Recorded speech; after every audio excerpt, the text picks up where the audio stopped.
chalk another one up for the conspiracy theorists here because there was. This is insane. Man, we covered a story. There was I think it was Pfizer. It wasn't Moderna. It was Pfizer. A guy that was formerly, I cannot remember his name. Somebody in the chat or in the comments, if you're listening to this after the fact, will bring this up because I did a video on. I can't remember his name, but he formerly worked for Pfizer, and he was basically pleading to the government, like the UK government, I believe it was, that this kind of quick rollout for these vaccines was a mistake.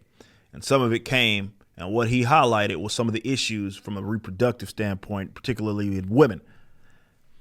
Well, a study comes out. Remember, CDC or something like that, or one of these alphabetic fucking agencies are finally going to study how this impacts women's. We covered that, menstrual cycles and whatnot.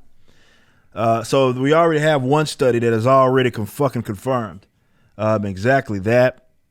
I'm reading this from New York Post. COVID vaccine can lengthen the menstrual cycle, study finds. Following reports from scores of women online who said the COVID vaccine had altered their menstrual cycles, a government-funded study has ultimately confirmed their claims. Now, a new study published Thursday in the Journal of Obstetrics and Gynecology has revealed that many of those vaccinated against COVID-19 saw a slight delay by less than 1 day on average in the onset of their menstrual periods compared to unvaccinated women. However, it did not substantially affect the number of bleeding days, according to findings from more than 4,000 participants. For the ongoing year-long study announced in September, it was funded with a $1.67 million grant from the NIH. Yes, that's who it was. Scientists retrieved data from a fertility tracking app recognized or rather utilized by women aged 18 to 45 who were not using blah, blah, blah. Says about 2,400 participants were vaccinated with either Pfizer, Moderna, or J&J. The remaining 1,500 women were unvaccinated and included in the study as a control group.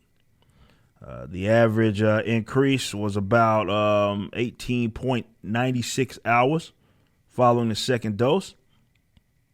It validates that there is something real here, is basically what the chair of their department, Dr. Hugh Taylor, claims. Works for the Yale School of Medicine. So here's the thing. Why the fuck is a vaccine for an upper respiratory illness impacting women's menstrual cycles? Now, look, I ain't no fucking doctor. I'm not going to pretend like I am. But I'm just saying that's a little fucking weird.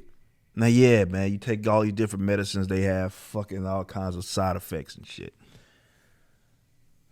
But when what the fuck? Why is that even happening? But here's the thing. Something like that obviously is saying that this shit is doing something. And to be fair, it's this mRNA shit. And it's different from what you have traditionally seen from vaccines or what things that have been passed have been called as vaccine. But here's my thing. I guess what is to be frustrating is that as more of these issues get confirmed, and it's not just with that, you got shit's impacting, you got fucking blood clots, you got myocarditis, pericarditis, all these sorts of heart issues. Why is this fucking vaccine even impacting that shit? But my thing is, you are seen as like this lunatic among the branch Covidians. In the event that you bring that up or you even highlight that and you say, okay, well, because I see this, these are documented. These are side effects that I don't want to take a chance on considering maybe my health or age demographic. I'd rather just fucking get COVID. In that case, they act like that is such a ridiculous stance to have and that something's like wrong with you in the event that you think like that. And that's where the gaslighting occurs or the attempted, because I guess it's not fucking working on a lot of us. So the attempted gaslight is more so what it is, where they try to act like you the crazy motherfucker for just simply acknowledging the fact that, well, these issues we know are coming from it. And does it hit everybody? No, but why even risk it? Why even risk it? Why would someone like myself risk, who's dealing with the shit right now, why would I have risked catching fucking pericarditis knowing I got fucking PACs, which is why my doctor, or at least my cardiologist, didn't even recommend it. I got it because of that.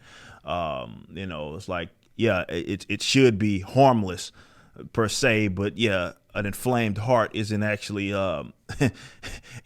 conducive to having PACs in the event that those are problems that I have to deal with, right? But they act like there's nobody out there like that. Like there's no young folk out there who, and obviously considering what I'm dealing with right now, obviously it was 100% worth it. Because if this little chicken shit ass disease was what I catch, where I'm just getting fucking chills and shit, and that's it, then yeah, okay, I would have took that over my pericarditis any day of the fucking week. Of course.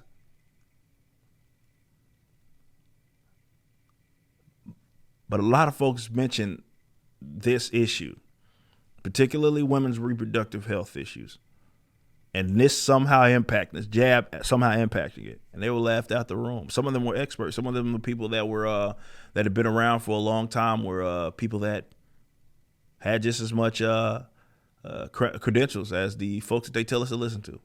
They might not work for the government or FASA anymore, but yet here we are. Don't let these people, man, have you thinking you fucking crazy. You're making a perfectly rational decision. If you thought that it was best for yourself, maybe you even consulted with your doctor. You thought that it was best for yourself, and both of you guys came to the conclusion that, look, man, you're a healthy young man, young woman. There's still a lot of questions that have been unanswered. We know what this deal is. We're looking at how this is definitely with this mutations and the Omni-Man variant and how that's so all fucking mild and shit. Like, I wouldn't recommend it. And maybe you don't recommend it for yourself so you don't get it. Don't let these motherfuckers act like you the one that's crazy, man. You just watched a clip from my podcast, For Canon's Sake. Catch us live at 12 p.m. throughout the week over at youtube.com/YoungRipper59 and follow us over at odyssey.com/@YoungRipper59. If you want to watch the entire video cast after the show is over, just be sure to become a member on the YouTube channel. Of course, the full audio portion of the podcast is available for free on all major digital platforms, or just visit forcanonsake.com.